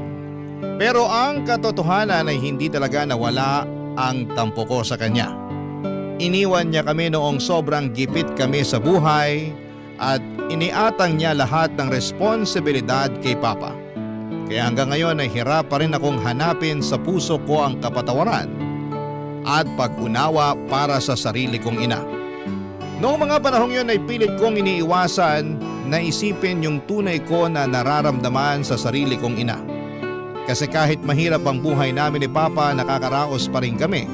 Kahit papaano, kahit na isang kahig isang tuka lang kami. Kaya sobrang hanga ako kay Papa kasi ginagawa pa rin niya ang lahat para mapag-aral ako. Noon pa lang ay sinabi ko na sa sarili ko na balang araw kapag nakatapos na ako ng pag-aaral ay ibabalik ko lahat ng sakripisyo niya. At kapag nagkaroon na ako ng magandang trabaho ay pinangako ko na hinding-hindi na kami maghihirap pa ni Papa. Pero habang tumatagal ay parang lalo lamang akong sinusubok ng tadhana. Dumating yung araw na nagsara ang pwesto ni Papa sa palengke at nawalan siya ng trabaho. Kitang-kita ko sa mga mata niya ang lungkot, takot at pangamba. Ang sakit pala sa pakiramdam, yung wala kang magawa para sa sarili mong ama. Simula noon ay ilang beses kaming nagtiis na kumain ng pagpag. Nagsimula ng mga lakal si Papa kahit delikado at mahirap para lamang may kita. Kapag sinasabi kong tutulungan ko siya ay lagi siyang tumatanggi. Alam niyang hindi biro ang mga lakal. Madalas inaabot na siya ng magdamag para lamang makarami at ayaw rin niyang maapektuhan ang pag-aaral ko. Pero dumating talaga sa punto na hindi ko na kayang tiisin ang sitwasyon namin. Habang lumilipas sa mga araw, lalo ko lang nakikitang unti-unti nang nahihirapan si Papa sa pangangalakal. Halos araw-araw, bumabalik siya ng bahay na pagod, pawisan at sugatan ang mga kamay. Habang ako naman ay napipilitang manghingi ng pagkain sa mga kaklase ko para namang may makain. Kaya naman napagdesisyonan kong kausapin si Papa at sabihin ang isang bagay na alam kong hindi niya magugustuhan pero kailangan.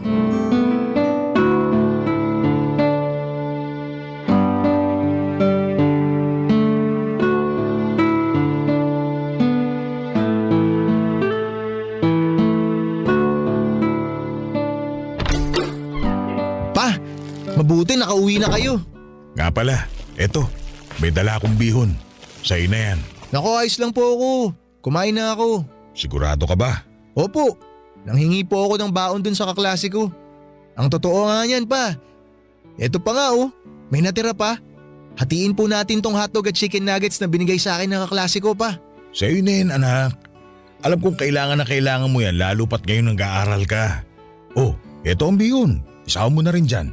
Pa, buong magdamag kayo ng alakal eh. Kailangan nyo rin naman kumain kahit papano. Huwag mo na akong intindihin. Ayos lang ako. O sige, ganito na lang. Sa inyo na po yung bihon, sa akin na lang tong natirang baon ng kaklase ko. Okay po ba yun? Sige na. Hindi ko nga alam kung bakit pa natin pinagtatalunan to eh. Para tayong mga sira. Maniwala po kayo sa akin, gutom lang yan. Maupo na po kayo. Mabuti na lang talaga at nakatikim na rin tayo ng ibang pagkain.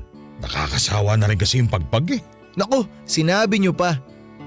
O eto po, sa inyo na tong hotdog oh. Sige lang, kumain ka lang dyan.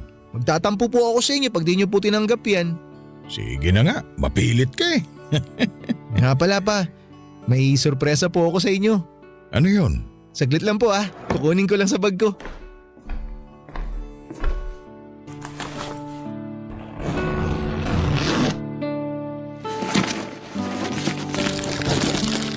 Eto po oh, may kanin na po tayo. Uy, saan mo naman nakuha yan? Lagay ko na po rito ah. Anak, Ayan. umami ka nga sa akin. Ninako mo ba yan? Si Papa talaga oh. Mahirap po tayo, oo, pero hindi naman po tayo magnanakaw. Bigay lang din sa akin to ng kaklase ko. Nanghingi kasi ako sa kanya.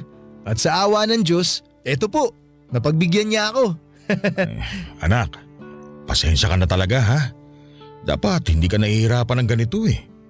Paano ba naman kasi? Nalugi pa yung karnihan sa palengke.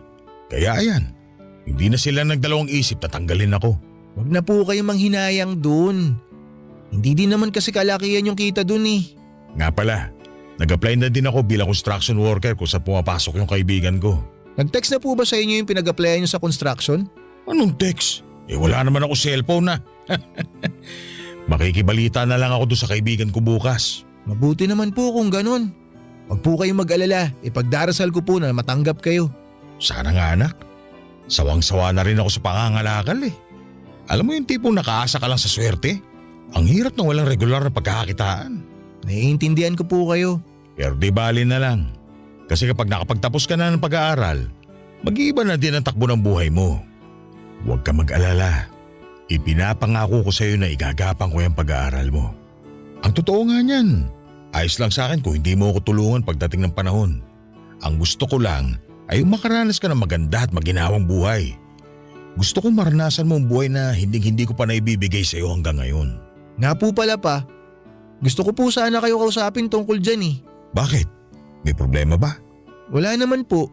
Kaso lang, gusto ko na po sanang tumigil sa pag-aaral. Ano? Nasisiraan ka na ba ng bait? Pa, sorry ah. Pero ako na po yung nahihirapan para sa inyo eh. Tsaka napagtanto ko rin na kapag tumigil ako sa pag-aaral, mas matutulungan ko po kayo. Liam, huwag mong pairalin yung katangahan mo. Gusto mo bang matulad sa akin ha? Ano pong gusto nyo? Yung tingnan ko lang kayo habang nahihirapan kayo sa pangangalakal. Maniwala kayo sa akin, para din sa inyo to. Di bali nang mahirapan ako basta makapagtapos ka lang. Ayoko matulad ka sa akin anak.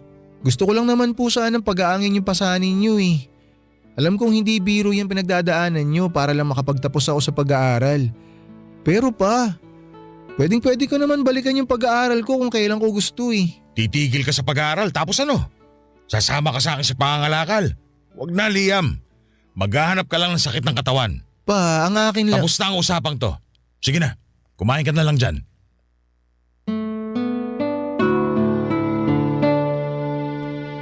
Papadudot hindi talaga pumayag si Papa na tumigil ako sa pag-aaral. Sa totoo lang ay nalulungkot ako noon kasi alam kong mas lalo lamang siyang nahihirapan sa tuwing pinipilit niya na makapagtapos ako. Pero kahit na ganoon ay natutuwa rin ako kasi ramdam na ramdam ko kung gaano ako kamahal ni Papa. Kaya niyang tiisin lahat ng hirap para lamang mabigyan ako ng magandang kinabukasan. Nang mga panahong yon ay sobrang gipit na kami.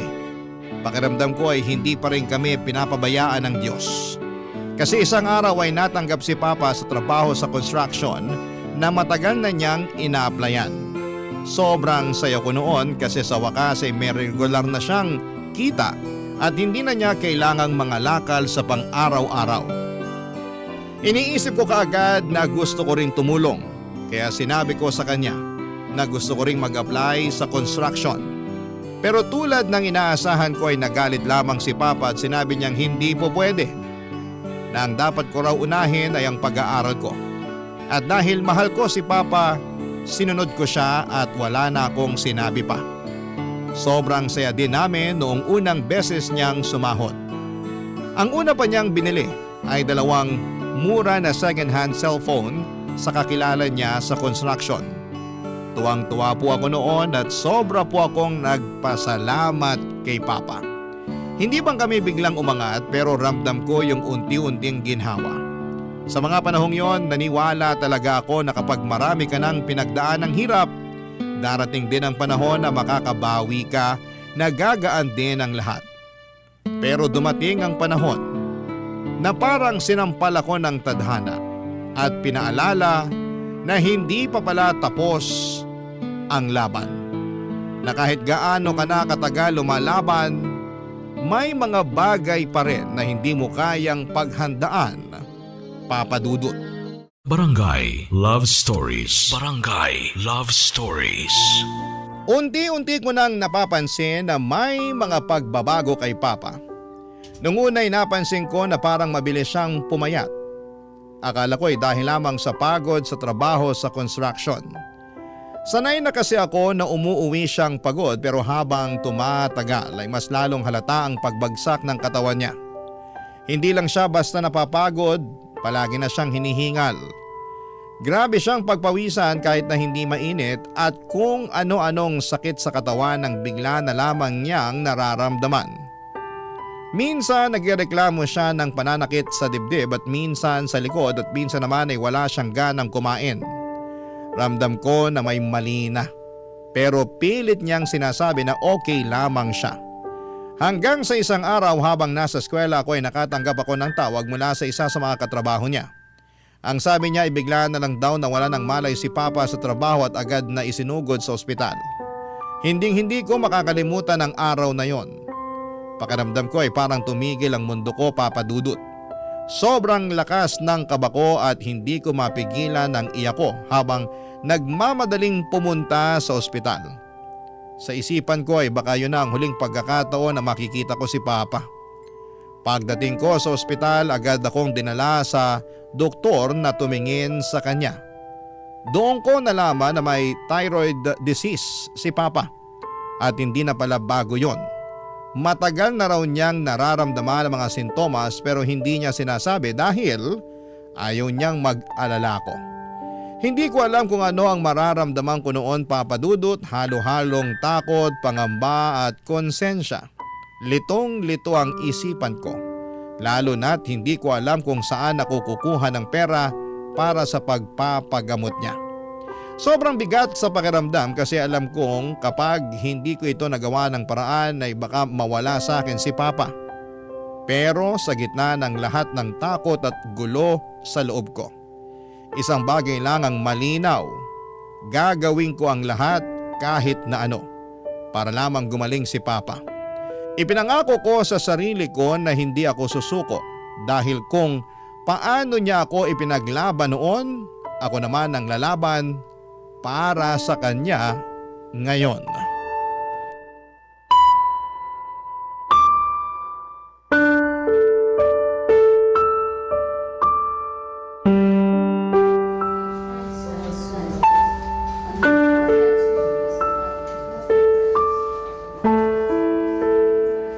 Pa, kumusta na po yung pakiramdam niyo?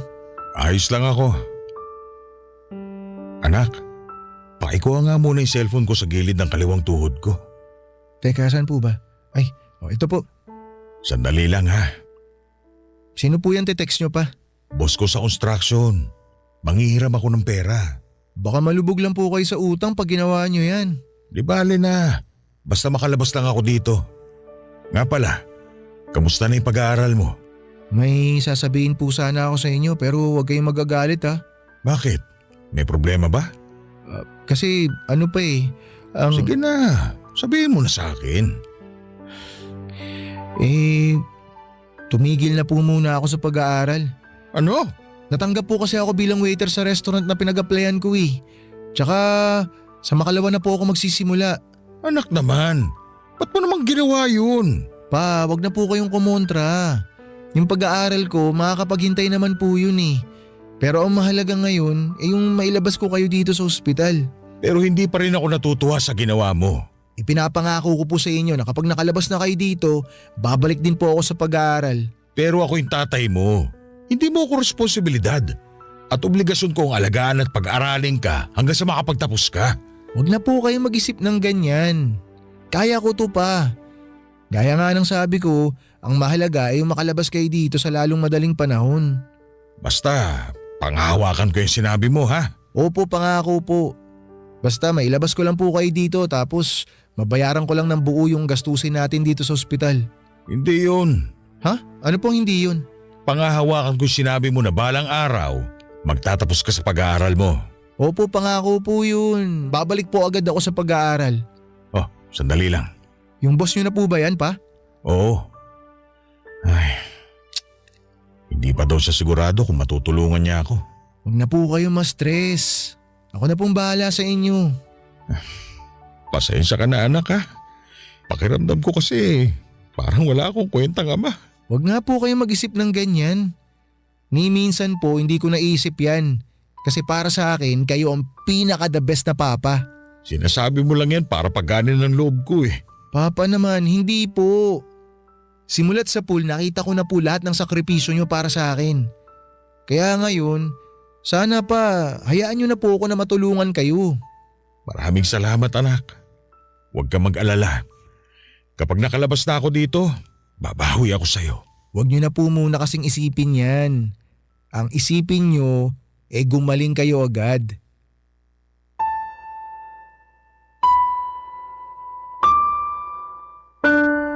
Papadudot yun na po siguro ang pinakamabigat na pagsubok na dumating sa buhay ko. Hindi ko na mabilang kung ilang beses akong nag-overtime sa restaurant. Kahit pagod na ako, kahit halos hindi na ako nakakakain ng maayos o nakakatulog ng sapat. Para lamang makalikom ng pera, pambayad sa pagpapagamot ni Papa. Gabi-gabi akong umuuwi na halos gumagapang na sa pagod pero bit-bit pa rin ang pag-asa na balang araw ay makakaahon din kami. Pero kahit na anong sikap ko, parang lalo lang akong nilulubog ng tadhana. Hanggang isang araw, isang ideya ang pumasok sa isipan ko. Ang tanging paraan na naisip ko ay ang hanapin ng mama ko at subukang humingi ng tulong sa kanya. Sinubukan ko siyang hanapin sa Facebook at sa awa ng Diyos ay nakita ko rin ang account niya. Agad ko siyang minessage pero ilang araw ang lumipas, walang sagot. Paulit-ulit kong chinecheck kung nakita na niya ang mensahe ko pero palaging seen lang ang nakalagay. Hanggang sa isang araw ay napansin ko sa isa niyang post na may nakalagay na address. Hindi ko alam kung sa kanya talaga yon pero nagdasal ako ng taimtim at nilakasan ang loob ko. Pinuntahan ko ang address na yon at umaasang baka sa wakas matulungan na rin kami ni Papa.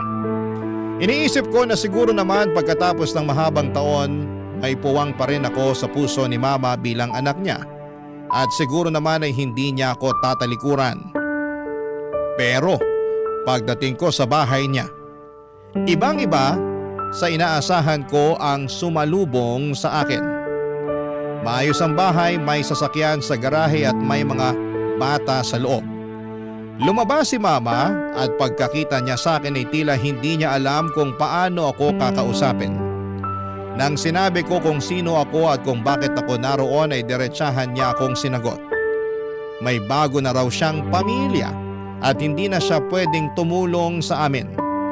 Nabigla ako. Parang biglang lumamig ang paligid. Pero kahit na ganoon ay nagmakaawa ako sa kanya at ang sabi ko ay di bali na kung ayaw niya akong kilalanin bilang anak niya. Basta matulungan niya lamang si Papa. Kahit kaunting tulong lang sana, kahit pansamantala. Pero nanatiling matigas ang puso niya. Sa huli ay inabot niya sa akin ang 1,000 at sinabi niyang wala na siyang maitutulong pa. Para akong binuhusan ng malamig na tubig at sobrang sakit noon. Kung dati kahit papaano ay nagagawa ko pang magbiro tungkol kay mama, nagpapatawa lamang ako para hindi ko maramdaman ang sakit ng pang-iiwan niya. Ngayon, hindi ko na kayang banggitin ang pangalan niya nang hindi ako masasaktan.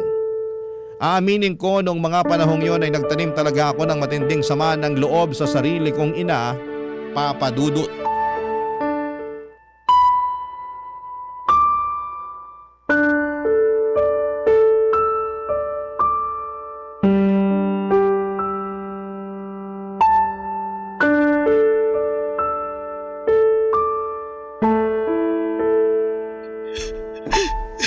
Oh, Liam, bakit ka umiiyak? May nangyari ba sa trabaho? Wala po. Wala po to. Ayos lang po ako. Sige na, magsalita ka na. Kilala kita. Alam ko may bumabagabag dyan sa isip mo. Pinuntahan ko po kasi si ano eh. Pambihira ka talagang bata ka, oh. Ano ba kasi nangyari, ha?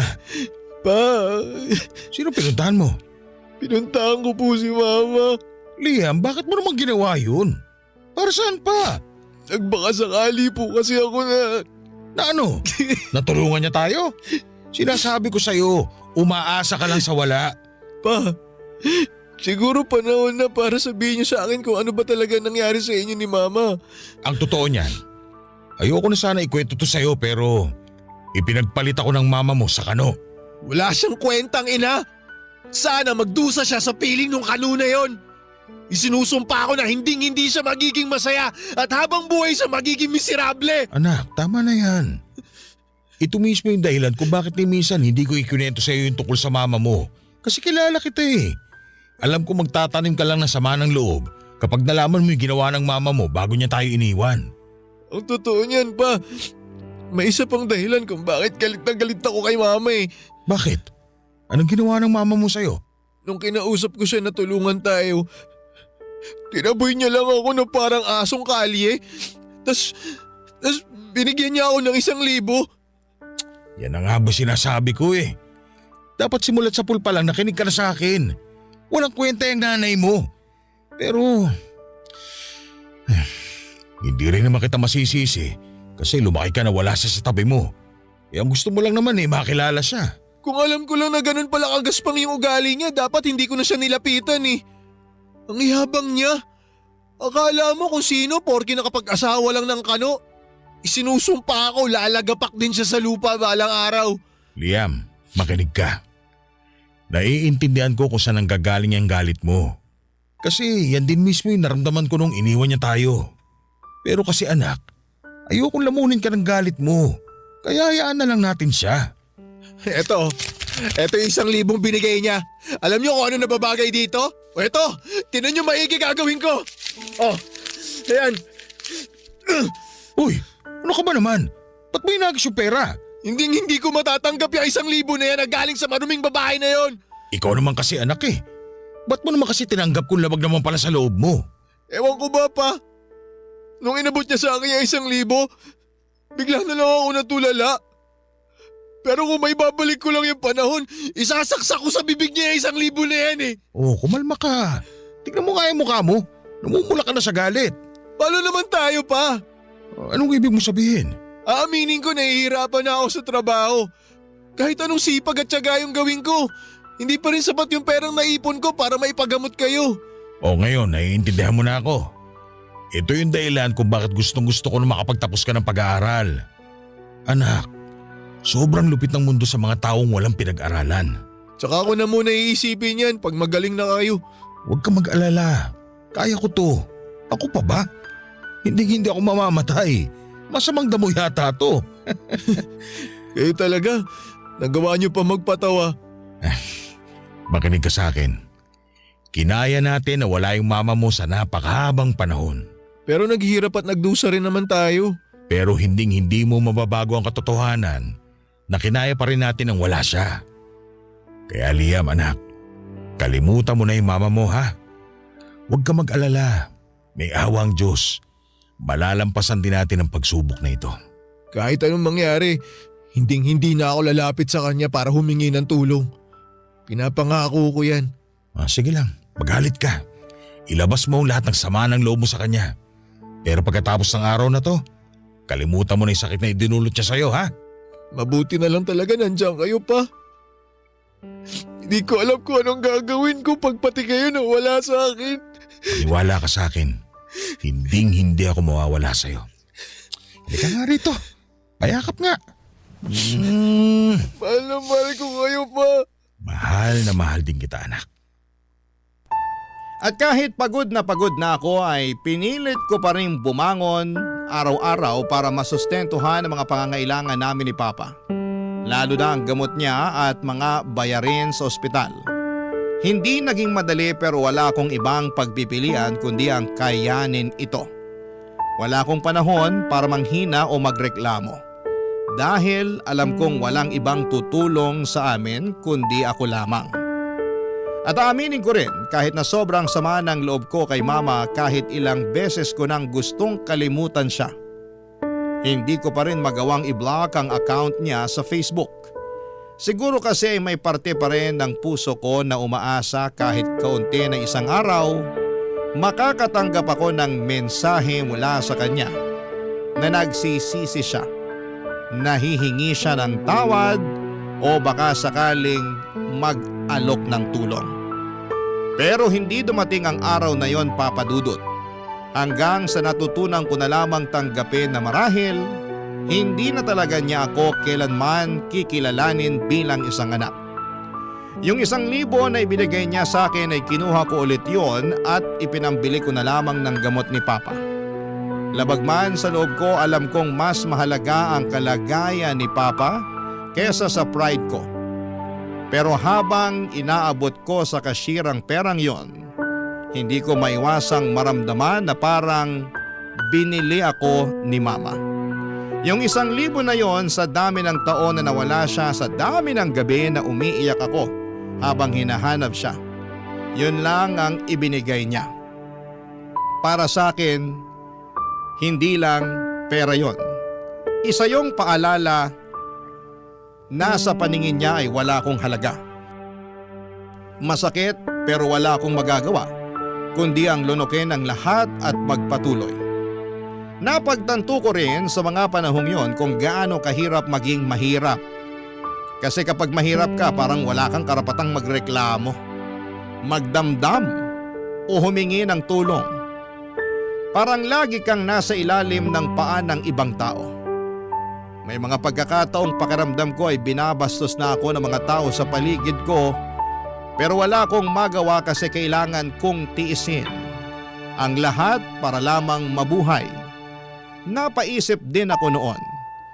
Siguro kung mayaman lamang ako, kung maayos lang ang itsura ko at desente ang bihis ko, noong nagpakilala ako kay Mama ay baka hindi niya ako basta-basta itataboy. Baka tinanggap niya ako at kinausap niya ng mas maayos. Pero hindi ganon ang nangyari, Papa Dudut. At kahit mahirap tanggapin, kailangan kong lunukin ang katotohanan na ang mama ko ay isa palang matapobre, makasarili at walang pusong tao. Barangay Love Stories. Barangay Love Stories. Dumating din yung araw na tumawag yung boss ni Papa at nagkausap sila. Napagkasunduan nila na tutulong siya sa amin at papautangin niya kami ng pera para sa pagpapagamot ni Papa, pero ibabawas na lamang yon sa sahod ni Papa buwan-buwan. Naaawa raw kasi siya kay Papa lalo na nang minsang dumalaw siya sa ospital at nakita niya mismo ang kalagayan ni Papa. Sobrang bigat daw sa loob niya kaya hindi na siya nagdalawang isip na tulungan kami.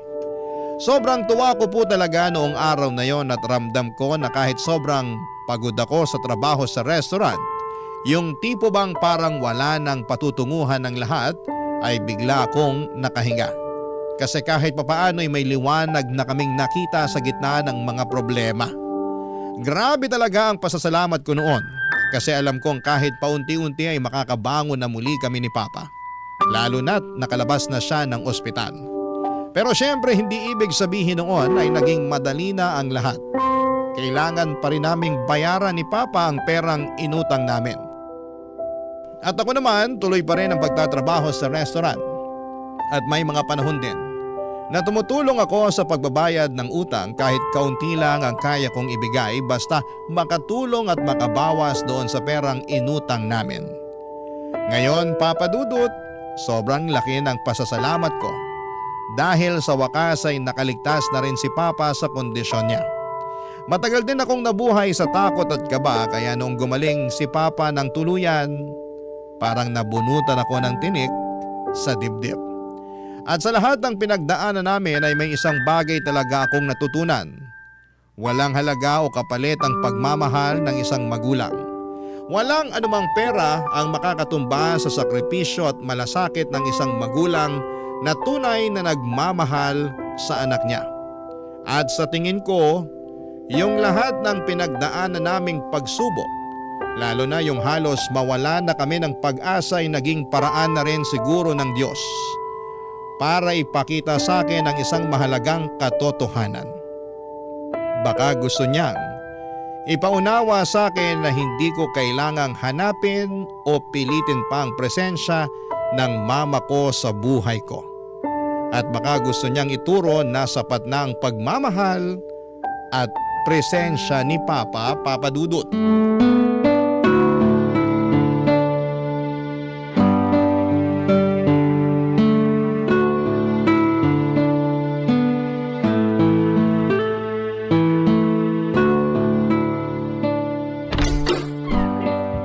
Pa, nandito na po ako. Ano po? Kaawaan ka ng Diyos, anak. Nga pala, may sorpresa ako sa'yo. Oh, ayan. Wow, leche flan! Paborito ko! Kainin mo na yan ha. Wala pa naman tayong ref. Salamat po pa. Kahit ano para sa'yo. Ay nga po pala. Kumusta naman po yung trabaho nyo? Ayun, okay lang naman. Huwag po kayo masyado magpapakapagod ah. Ayoko po magkasakit kayo ulit. Aba syempre, ang hirap kaya magkasakit. At isa pa, ayoko nang bumalik sa ospital na yun. Noong nandun ako, pakiramdam ko mas lalo ako magkakasakit eh. Nga pala, may gusto sana akong pag-usapan natin. Ano po yun? Kailan ka ba babalik sa pag-aaral? Pa, Seryoso ko. Tigilan mo na yung pagtatrabaho sa restaurant at bumalik ka na sa pag-aaral. tutulungan ko po muna kayo na mabayaran lahat ng utang nyo dun sa boss nyo. Sige na nga. May magagawa pa ba ako? Mapilit ka eh. Pero ipangako mo sa akin na kapag nabayaran na natin yun ng buo, babalik ka na sa pag-aaral ha? Pangako po yun. Mabuti naman kung ganon. Anak, may gusto sana ako itanong sa'yo. Ano po yun? Pero huwag kang magagalit ha. Kinabahan tuloy ako sa gusto nyong sabihin pa. Ano po ba kasi yun? Yung mama mo ba nagparamdam pa sa'yo simula nung nakalabas ako ng ospital? Hindi na po. Hindi naman na po kailangan eh. Hindi naman po siya kawalan. Alam kong malaki ang kasalanan ng mama mo sa akin. Lalong-lalo na sa'yo. Pero may papakiusap sana ako sa'yo. Anak, kung pwede, baka wala mo na sa puso mo yung galit at poot na nararamdaman mo sa mama mo. Akala ko po ba galit kayo sa kanya? Oo, noon. Pero nung nagkasakit kasi ako at akala ko mamamatay na ako, napagtanto ko na sobrang ikli ng buhay para magtanim ng sama ng loob kahit kanino. Hindi po ganun kadali yung gusto nyong gawin ko pa. Pero subukan mo anak. Wala namang mawawala kung susubukan mo eh. Alam niyo po ba kung ano yung ikinagagalit ko? Yung tipong pride at dignidad na nga lang yung meron tayong mga kapos sa pera, tapos nagawa pa niyang wasakin yun. Ang totoo nga niyan, sobrang sama ng loob ko nung napilitan akong ipambili ng gamot niyo yung 1,000 binigay niya sa akin. Magpasalamat na lang tayo at nalampasan na natin yung pagsubok na yun. Ay, mas matatanggap ko pa nga siguro kung ibang tao yung gumawa nun sa akin eh. Pero pa hanggang ngayon, hindi ko lubos akalain na magagawa sa akin yun ng sarili kong nanay. Pero nandito naman ako anak eh. Makakaasa ka na hindi kita pababayaan hanggang sa uling hininga ko. Pasensya ka na. Dapat hindi na kita tinanong ng tungkol sa mama mo. Ayos lang po yun. Wala naman po kayong kasalanan eh. Biktima lang din kayo ng kasakiman niya. Siguro panahon na rin para gawin ko to. Bakit? Anong gagawin mo? Ibablock ko siya sa Facebook. Kung ayaw niya sa akin, mas ayaw ko sa kanya. Mas pipiliin ko pang mamalimos sa kalsada kaysa kausapin siya. Sige, ikaw ang bahala anak. Kung yan ang makakagaan dyan sa nararamdaman mo, Susuportahan kita. Salamat pa. O yan, na-block ko na. Basta ipangako mo na lang sa akin na magiging mabuting tao ka pa rin at hindi ka magpapalamon dyan sa galit mo. Pangako po yan. At ipinapangako ko rin po sa inyo na balang araw, makakapagtapos din po ako ng pag-aaral. At pag nangyari yun, syempre makakakuha na ako ng magandang trabaho. At pagkatapos nun, bibili tayo ng magandang bahay. At ako na po mismo ang bubuhay sa inyo. Huwag mo nang isipin yan, anak. Ang gusto ko yung ma-enjoy mo yung perang pinaghirapan mo. Gaya nga nung sinabi ko sa iyo noon, hindi mo ko obligasyon. Alam ko naman po yun. Pero hindi naman labag sa loob ko na tulungan kayo eh. Ang totoo nga niyan, mas mapapanatag ang loob ko at mas mararamdaman ko na nagtagumpay ako sa buhay kapag tinulungan ko kayo. Ang bait-bait mo talagang bata ka. Napakaswerte ko sa iyo. Dyan kayo nagkakamali pa. Ako ang mas maswerte dahil anak niyo ko. Kung totoo yung sinasabi mo, payakap nga.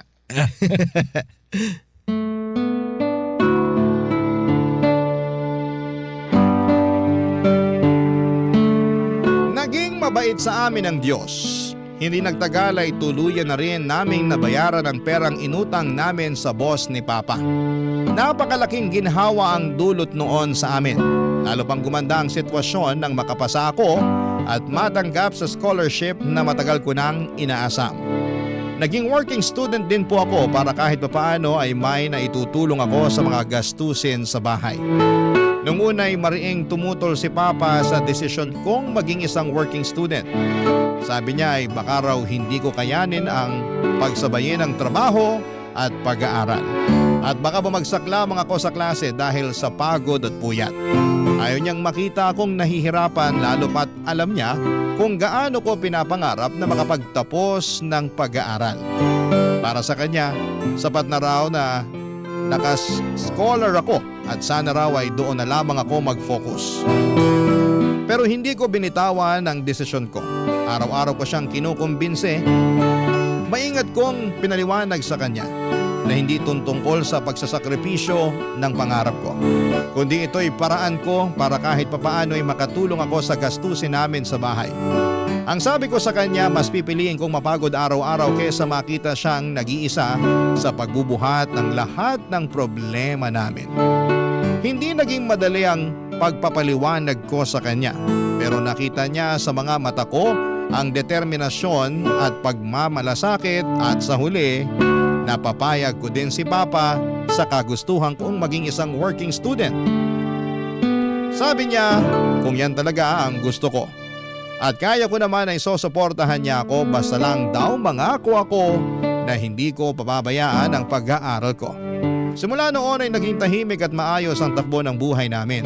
Hinding-hindi na muling nagkasakit pa si Papa at araw-araw ay naging panatag ang kalooban ko. Napagtanto ko rin kung gaano kahalaga ang kalusugan. Kahit gaano pa kalaki ang ipon mo kapag nagkasakit ka at na-ospital, mauubos ang lahat ng yon. Kaya sa mga nakikinig ng kwento ko, isa lang ang payo ko. Alagaan natin ang ating kalusugan dahil kapag nagkasakit tayo, mawawala ng saysay ang lahat ng pagsusumikap natin. At sa totoo lang, hindi pa rin kami mayaman ni Papa hanggang ngayon. Pero masaya kami at wala na kaming utang na pinoproblema. Mas gugustuhin kong mamuhay ng salat pero walang utang kesa marangyanga pero baon naman sa pagkakautang. Akala ko doon na matatapos ang lahat. Ang akala ko, matahimik na ang buhay namin. Pero dumating ang isang bagay na muling gumulo sa isipan ko. Isang pangyayari na hindi ko inaasahan.